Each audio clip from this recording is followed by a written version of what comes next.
C'est un podcast Vivre FM. Vous écoutez Au Passage des Artistes avec Jazia Arens. Je suis toujours en compagnie et en bonne compagnie avec Benjamin Baffy. Alors pour cette troisième partie, Benjamin, j'aimerais qu'on puisse aborder cette pièce que nous avons parlé en introduction tout à l'heure. Finalement, je vais bien.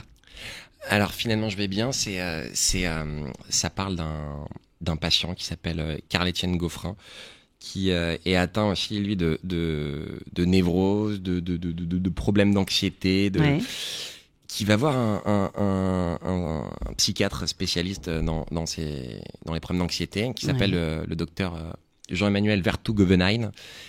Et en fait, c'est une pièce complètement absurde. C'est vraiment un ping-pong et c'est un huis clos. On est sur scène, on n'en sort pas pendant 1h15.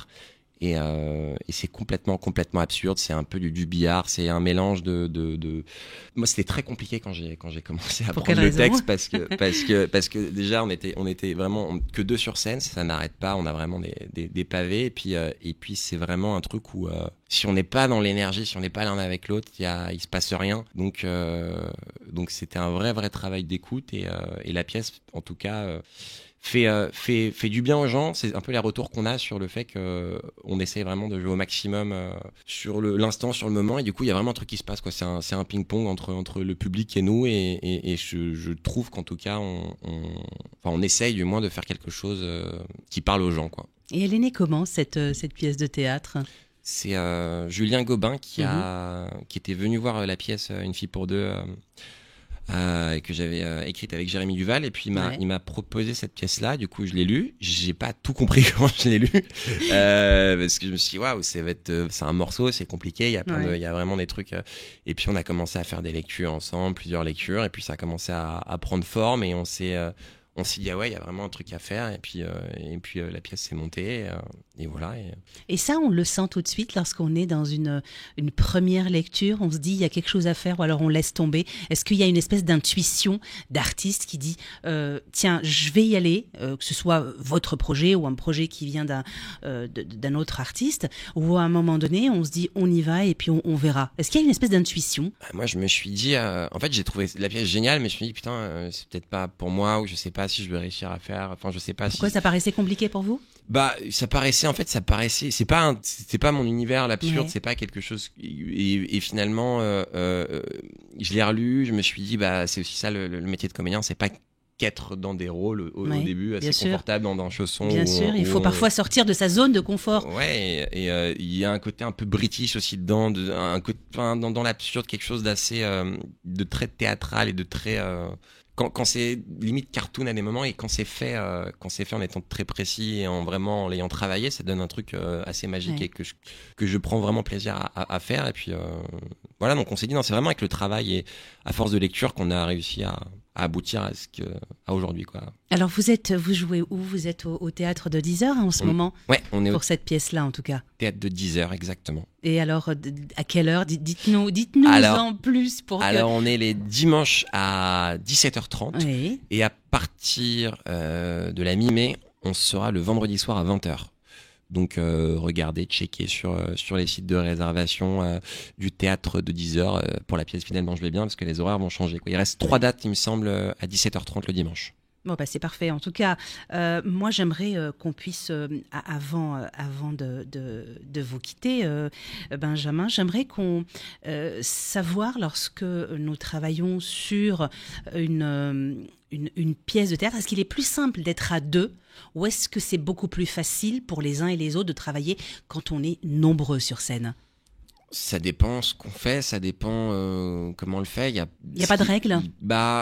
Moi, ce que j'ai trouvé excessivement compliqué sur Finalement je vais bien au début, c'est que vraiment, en fait, il y a de l'anticipation sur plein de choses, mais il faut être à l'écoute, et faut répondre au bon moment en ayant la bonne intention. Et même si on cale plein de choses, parce que ça doit vraiment être au cordeau, je peux pas me dire tiens, je vais le faire comme ça parce qu'on a dit qu'on allait le faire comme ça. Je vais le faire en fonction de ce qui va me répondre aussi, pour que ça soit cohérent. Donc même si, c'est comme quand on fait un plan, on dit on va faire comme ça, et puis on se rend compte qu'au final, on a fait complètement différemment. Mais je pense que une pièce chorale comme Toc Toc, par exemple, où c'est vraiment beaucoup de travail aussi, mais une fois que c'est calé, c'est calé et ça bouge pas et on peut pas décaler parce qu'on est 7 sur scène et si on décale, c'est pas possible. Après, quand on est 2, au bout d'un moment, on va chevaucher, il y aura forcément plus d'erreurs, quoi. Il y a de la place pour l'improvisation parce que parfois on a un trou, on a un blanc. Est-ce qu'on arrive parfois à se faire relayer par son compère? Comment ça se gère quand on a un trou de mémoire, par exemple, ou des choses comme ça? Ouais, le trou de mémoire là, pour l'instant, on l'a pas parce que, en tout cas sur cette pièce-là, parce qu'on est tellement concentré, il y a tellement on a beaucoup travaillé aussi en amont. Enfin, pour l'instant, il n'y a pas. Je dis ça, mais on va voir dimanche, ça va être compliqué. Mais non, on prépare vraiment, on répète beaucoup aussi. Comme on joue qu'une fois par semaine aussi, on se revoit la veille pour répéter un peu le texte aussi. Donc on fait attention à ça parce que c'est du one shot quand on n'a pas le droit d'arriver en se disant. Une troisième pièce?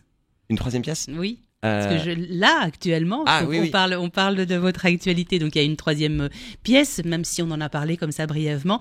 On va faire un récapitulatif parce que il y a aujourd'hui, actuellement, vous êtes sur 3 pièces. On fait un récap avec les dates et le lieu. Bien sûr. Comme ça, on va pouvoir informer nos auditeurs. Alors, pour la guerre des sexes aux enfants du paradis, ça joue du lundi au dimanche. Oui. Après, on est plusieurs sur scène. Il y a Sébastien Giret, Pascal Grégoire, Maud Stevenard, Anne Levallois et Charlotte Lequen. Les plannings peuvent changer, mais si vous voulez voir la pièce, c'est du lundi au vendredi, c'est à 21h, du lundi au dimanche, voilà, à 21h30. Et c'est jusqu'à quand? Vous avez des dates? C'est jusqu'à la fin du mois de juin. Oui. Et j'espère qu'on reprendra à la rentrée. Et puis il y a peut-être des tournées qui sont les tournées, eux sont partis en tournée parce que moi j'ai rejoint l'équipe un peu tardivement, mais ils étaient en tournée. Ils ont fait la dernière date de tournée à Belfort il y a 2-3 semaines, je crois. Et voilà, mais il y aura des dates de tournée pour la rentrée, ça c'est sûr. Formidable. Pour Finalement je vais bien, ça va être au théâtre de 10h. Il reste encore 3 dimanches à 17h30 et après ça sera le vendredi à 20h.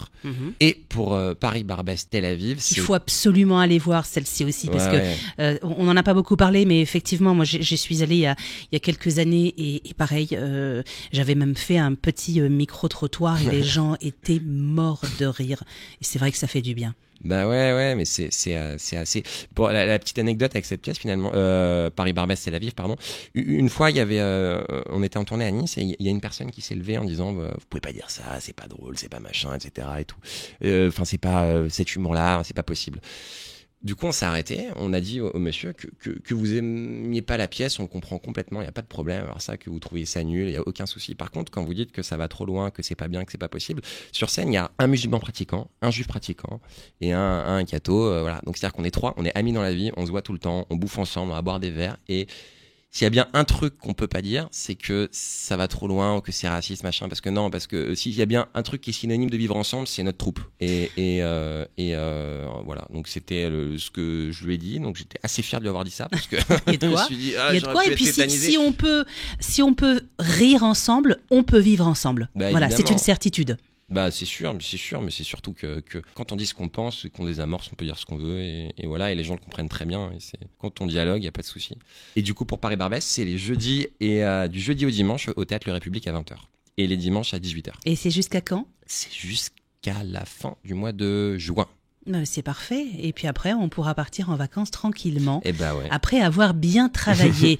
Benjamin Baffy, j'ai été ravie de vous rencontrer, de vous recevoir également et de pouvoir parler théâtre parce que ça fait un bien fou de parler théâtre et surtout de spectacle vivant parce qu'il va falloir quand même le garder vivant ce spectacle-là. Et c'est aussi grâce à vous. Donc merci pour votre acharnement et votre travail à vous les artistes et puis à tous les gens qui gravitent autour de vous. Il y a les intermittents, il y a les producteurs, il y a les attachés de presse, enfin, il y a tout un monde, il y a tout un univers autour du spectacle vivant et on est ravis que vous soyez encore là malgré la difficulté. Un dernier mot peut-être pour nos auditeurs. Ouais, un dernier mot aussi. J'ai oublié de préciser, pardon. Oui, finalement, bien je vais sûr. bien qu'on sera au Festival d'Avignon. Parfait. Je sais plus le théâtre, j'ai un trou. Ah bah mais ça bon, c'est pas... vous voyez que parfois on peut avoir des trous de mémoire. ouais. Et du coup, vous regardez, tapez finalement je vais bien à Avignon et vous trouverez. Et vous y êtes à partir de quand? Ah bah tout le festival. Tout le festival. À partir du 6 ou du 7 jusqu'au 30. Juillet. Jusqu'au 30. Voilà. Donc je crois que c'est le Paris, il me semble. Peut-être. Et ben en tout cas, les auditeurs devront regarder sur leur petite tablette ou leur téléphone. Monsieur Benjamin Baffy, malgré son jeune âge, nous fait un petit problème de mémoire, un petit trou de mémoire. Merci beaucoup à vous, Benjamin Baffy. Merci d'être venu nous parler de votre actualité et puis des projets. Il y en a aujourd'hui ou pas? Est-ce que vous êtes un peu dans les projets ou pour l'instant on se focalise sur l'actualité?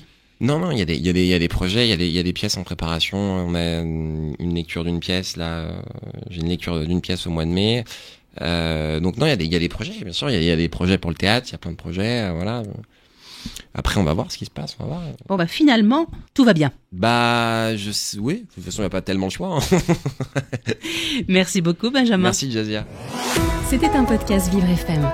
Si vous avez apprécié ce programme, n'hésitez pas à vous abonner.